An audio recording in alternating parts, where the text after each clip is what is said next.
नमस्कार, मैं नौमान खान और आप मेरे साथ देख रहे हैं आप अभी तक। आइए सबसे पहले चलते हैं उत्तराखंड की कुछ खास खबरों पर। उत्तराखंड के डोईवाला के केशवपुरी बस्ती में आज सुबह चीता पुलिस द्वारा सोनू नाम के व्यक्ति के घर पर छापा मारा गया है। उसमें छापे के बाद पुलिस ने भारी तादाद में कच्ची दारू भी बरामद की है और वहीं सोनू की छानबीन भी शुरू कर दी है।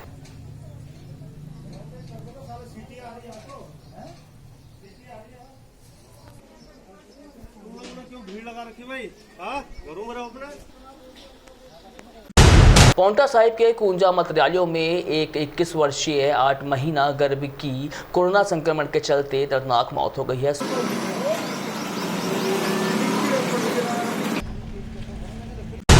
मसूरी के एक होटल में सभागार में आयोजित प्रेस वार्ता में कांग्रेस के पूर्व विधायक राजकुमार ने भाजपा सरकार पर कोरोना काल में हिला हवाली के आरोप लगाए हैं। उन्होंने कहा है कि मसूरी एक पर्यटक स्थल है और यहां पर स्वास्थ्य सुविधाएं और बेहतर होनी चाहिए थी, लेकिन पूरे प्रदेश में ही स्वास्थ्य व्यवस्था चरमरा गई है। प्रदेश की जनता ऑक्सीजन और अन्य उपकरणों के लिए दर दर भटकने को मजबूर है और ऑक्सीजन की कमी से कई लोगों की मौत भी हो चुकी है। इसके बावजूद भी सरकार इससे निपटने में नाकाम साबित होती नजर आ रही है। उत्तराखंड के अंदर जो है और पूरे देश के अंदर कोविड फैला है और पिछले साल भी ये बात हो गई थी कि कोविड पीएम साहब ने ये बोला था कि आत्मनिर्भर भारत, हमें कोविड से लड़ना है और कोविड में ही जीना है।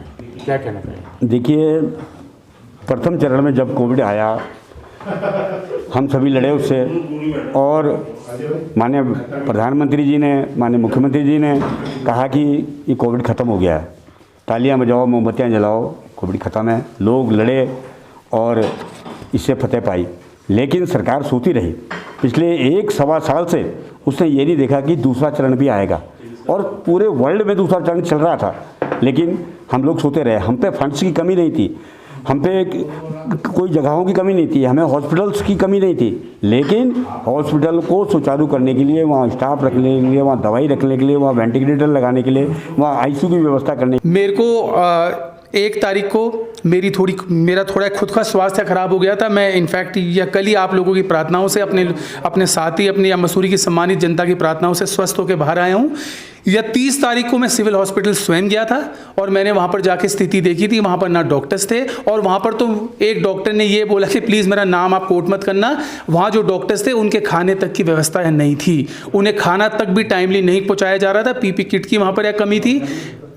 सैनिटाइजेशन वहाँ पर नाम के हिसाब से 0 थी। वहाँ पर कोई दवाइयाँ उपलब्ध नहीं है। वो डॉक्टर ने खुद ऑफ द रिकॉर्ड मुझे वहाँ पर जाकर बोला है। नगर पालिका में अधिकांश आपके सभासद हैं जी, और ये मुझे मालूम है, मेरे सामने ही सभासदों के घरों पे जो है सैनिटाइजर और मास्क की पेटियाँ भी। मैं कह रहा हूँ कि नगर पालिका का एक दायित्व यह बनता है कि पूरे शहर को वो सैनिटाइज करे, एक एक वार्ड को जाके सैनिटाइज करे। और खेड़े खुर्द गांव में बीती 6 मई को हुए हत्याकांड के मामले में पुलिस ने 2 आरोपियों को गिरफ्तार कर लिया है। पुलिस ने हत्याकांड के 6 आरोपियों को पहले ही जेल भेज दिया था। बता दें कि बीती 6 मई को लक्सर के खेड़ा खुर्द गांव में 2 पक्षों में रंजिश को लेकर के एक पक्ष के लोगों ने दूसरे पक्ष पर ताबड़तोड़ गोलियां बरसाई थी, जिसमें 4 लोगों की मौत हो गई थी। खेड़ी में एक मुकदमा दर्ज हुआ था 302 का, जिसमें 6 लोग पहले गिरफ्तार कर दिए थे।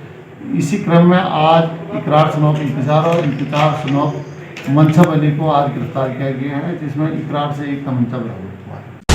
मुख्यमंत्री तीरथ सिंह रावत ने केदारनाथ धाम के कपाट खुलने पर प्रसन्नता जताई है, जन कल्याण तथा आरोग्यता की कामना की है। श्री केदारनाथ धाम में प्रधानमंत्री नरेंद्र मोदी के नाम से रुद्राभिषेक किया गया है। पर्यटन मंत्री सतपाल महाराज की पहल पर केदारनाथ धाम सहित चारों धामों में प्रथम पूजा यशस्वी प्रधानमंत्री नरेंद्र मोदी जी के नाम से की गई है।